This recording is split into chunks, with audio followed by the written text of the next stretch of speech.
वो काम तो सफल होगा ही, खाली आपके अड़ने में क्या फर्क पड़ जाता है।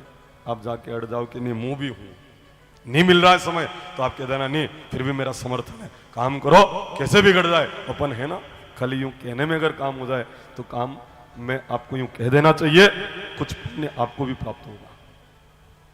पर व्यवधान पहुंचाने वाले लोग ज्यादा हैं, आड़ी लगाने वाले लोग ज्यादा हैं, अड़चन लगाने वाले लोग ज्यादा हैं। ये वृत्ति न जाने क्यों ये सीख गए हैं। हिरण्यकशिपु अपने बांधवों से कह रहा है कि बांधवों शक्ति अर्जित करो, वो विष्णु का मूल धर्म है, इसलिए तुम धर्म में व्यवधान पहुंचाओ। मैं तप करने के लिए जा रहा हूं। हिरण्यकशिपु आसन लगाकर तप करता है, इतने में एक तोता आकर बोलता है नारायण नारायण। हिरण्यकशिपु ने कहा मैं नारायण को मारने के लिए तप कर रहा हूं, तोता नारायण नारायण बोल रहा है, आज मुहूर्त अच्छा नहीं है। जैसे ही झपटा हिरण्यकशिपु और तोते को पकड़ना चाहा, तोता अदृश्य हो गया। फिर आसन लगाया, फिर ध्यान किया, तोता फिर आया, बोला नारायण नारायण। हिरण्यकशिपु ने कहा आज धनज खराब है। वो घर गया, उसकी पत्नी कयाधु द्वार के ऊपर खड़ी थी। मेरी बहनों, बिना कारण के दरवाजे में खड़े मत रहना, ये राक्षसी गुण है। पिता आ रहे हैं या पति आ रहे हैं तो सम्मान में खड़ी हो जाओ, पर बिना कारण के दरवाजे में खड़ा नहीं रहना चाहिए। ये शास्त्र हमको आदेश कर रहा है। मैं आपकी स्वतंत्रता में बाधा नहीं पहुंचा रहा हूं, आपका मान सम्मान बढ़े वो प्रयास में कर रहा हूं, क्योंकि आप सब मेरी बहनों हो, आप सब मेरी जीजिया हो। आप जीजियों का सम्मान बढ़े इसलिए मैं आग्रह कर रहा हूं कि बिना कारण के दरवाजे में खड़े नहीं रहना है। देखो आप आज कयाधु द्वार के ऊपर खड़ी है। जैसे ही पति आए, कयाधु ने कहा स्वामी अब बिना तप के क्यों लौट आए। अब गुस्सा तो लग ही रहा था, हाथ पकड़ा और नीचे गिरा कर कहा चल अलग हट जा मेरे रास्ते से। कयाधु ने मन में सोचा कि स्वामी आपके पेट में जो बात है वो निकलवाई नहीं मैंने, तो मैं अपने पिता की संतान नहीं हूँ। हिरण्यकशिपु को जो अच्छा लगता था ना, सारा पकवान बनवाया और उसमें सारे पकवान बनाकर सामने परोस कर यूं पंखे से हवा करके पूछ रहे स्वामी बिना तप के क्यों लौट आए। पुरुषों पक्के बन जाना बिना तीज त्योहार के। अगर आपकी भी स्पेशल अगर सेवा हो रही हो तो जरूर कोई ना कोई फरमाइश जारी होने वाली तत्काल बात। आज वो पंखा जलते जलते पूछ रही स्वामी आप बिना तप के क्यों लौट आए। कह रहा है चल छोड़ दे इस बात को, इस विषय में हमसे बात मत न करो। थोड़ी देर बाद फिर पूछा स्वामी आप बिना तप के क्यों लौट आए। अरे एक तोता नारायण नारायण बोला। कयाधु ने मन में सोचा पहली बार मेरे दुष्ट पति ने नारायण नारायण नाम लिया है तो क्यों ना 108 बार नारायण नाम लेवा दूं मैं अपने पति को। 2-4 पकोड़े परोसे और फिर पूछा कि स्वामी तोता कैसे बोल रहा था। हिरण्यकशिपु बोले नारायण नारायण। फिर पकोड़े परोस के पूछे स्वामी तोता कैसे बोल रहा था। बोले स्वामी बताओ ना स्वामी, तो बोले नारायण नारायण। भोजन कराते कराते अपने पति से 54 बार नारायण नाम लेवा दिया। इसलिए माताओं बहनों को धर्म पत्नी का दर्जा दिया गया है। पति अगर धर्म भूल जाए तो इनको धर्म याद दिला देना है। धर्म पत्नी क्यों कहते हैं, इसलिए तो कहते हैं धर्म भूल जाए तो धर्म याद दिला दे। पर अब तो धर्म को याद रख ले तो भुला दे। 2-4 कथा अगर रेगुलर सुन ले वो सब जगह जाकर, तो घर में से आवाज आ जाती है कि बाबा बनना है क्या आपको। और ये माताएं बहनें भजन मंडली में जाने लग जाए तो आदमी कह देता मीरा बनना क्या तेरे को। नहीं, धर्म में एक दूसरे का सहयोग कीजिए। यहां पर ऐसा वर्णन मिलता है 54 बार भोजन कराते कराते नारायण नाम लेवा दिया। शयन कक्ष में गए, अपने पति के चरण चाप रही थी। बहुत ध्यान से सुनना मेरी बहनों, जीजियो। कयाधु अपने पति के चरण दबा रही है, पग दबा रही है। मेरे को ऐसा लगता है ये पढ़ी लिखी नहीं होगी। मेरा अंदाज ऐसा कह रहा है पग दबेरी मतलब बनी तक ही नहीं होगा। अच्छा जो मैं सोच रहा हूं आप समझ गए क्या। अगर पग दबा रही है मतलब बनी तक ही नहीं होगा। गलत है क्या। पढ़ना एक अच्छी बात है पर गुणना बहुत अच्छी बात है। पढ़ो और गुणो उसको। पढ़ाई तो खूब कर लेते हैं पर उसको व्यवहार में नहीं लेते हैं। पढ़ने का मतलब उत्थान होना चाहिए, पढ़ने का मतलब पतन नहीं होना चाहिए हो। पढ़ना मतलब है पढ़ना। अब जो पढ़ लिख ले,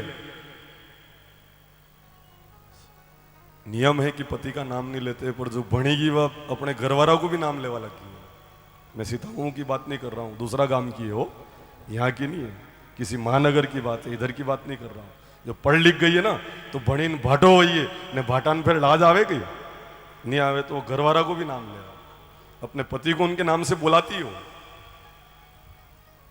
भाई थोड़ा सा नियम तो रखो, कम से कम पति का नाम अपने मुख से उच्चारण नहीं करना चाहिए।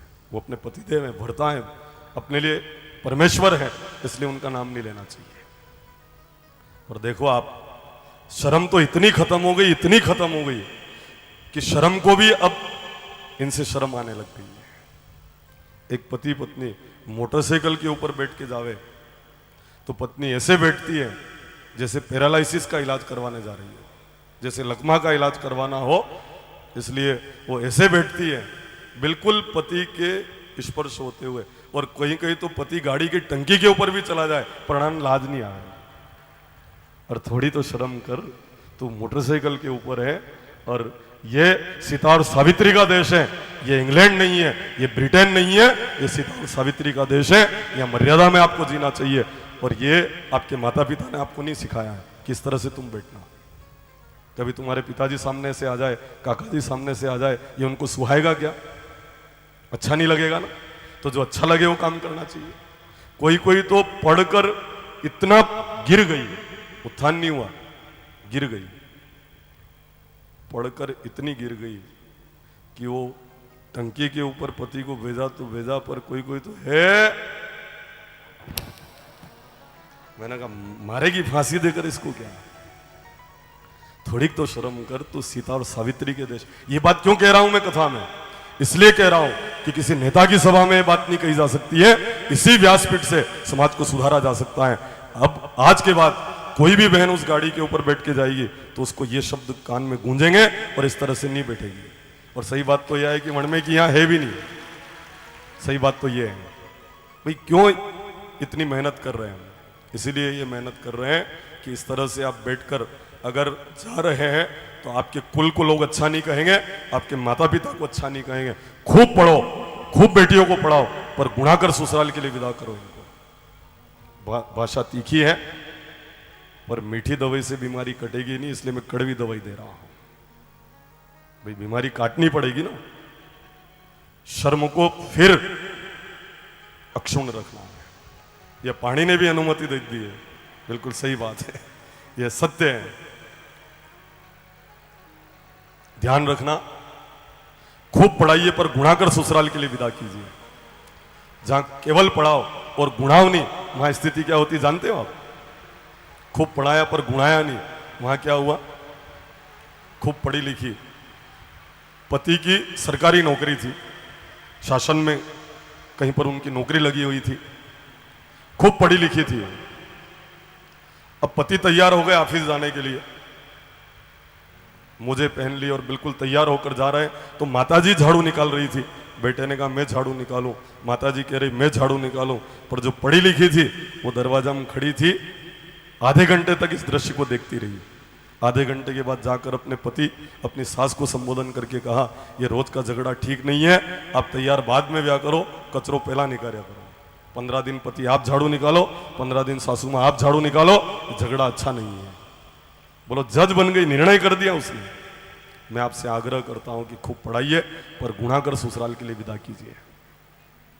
खूब पढ़ाया और उसका विवाह कहां हुआ? जहां पर खूब संपत्ति, 500 बीघा जमीन, 200 भैंस, 200 गाय और 25 नौकर चाकर, एक साथ सब छुट्टी पे चले गए। तो अब पढ़ी लिखी थी, सासू माँ ने कहा बेटी एक काम कर, सब नौकर चाकर छुट्टी पर है तो तू भैंस को बांटा रख दे। वो गई, बांटा रखने पर बांटा वापस लेकर आई। सासू माँ ने पूछा क्यों नहीं खिलाया तूने भैंस को? तो उसने कहा भैंस मंजन कर रही थी, अभी उसके खाने पीने का टाइम नहीं, अभी ब्रश कर रही थी, इस कारण मैंने वो जो वापस मैं लेकर आ गई हूँ। उसके खाने पीने का टाइम नहीं, उसके चाय पानी का टाइम है, क्योंकि वो वागोल रही थी और मुंह में झाग आ रहे थे ना, तो उसने कहा ब्रश कर रही है अभी तो भैंस, अभी उसके चाय का टाइम है, अभी उसके खाने का टाइम नहीं हुआ। अब पढ़ी लिखी थी पर गुणी हुई नहीं थी, इसलिए ऐसा परिणाम आता है। खूब पढ़ाइए पर गुणा कर उसको ससुराल के लिए विदा कीजिए। यहाँ पर कयाधु अपने पति के चरण चापते चापते पूछ रही है स्वामी इतने तोते आते हैं, कोई नारायण नारायण नहीं बोलता, वो तोता कैसे बोल रहा था?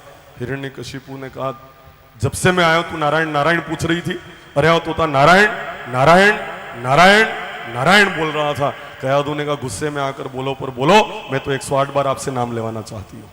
पति पत्नी ने 108 बार नारायण नाम लिया, गर्भ के अंदर प्रहलाद जी की स्थापना हुई और वही प्रहलाद जी देवऋषि नारद से नवधा भक्ति का पाठ सीख लेते हैं। कौन सी नवधा भक्ति है?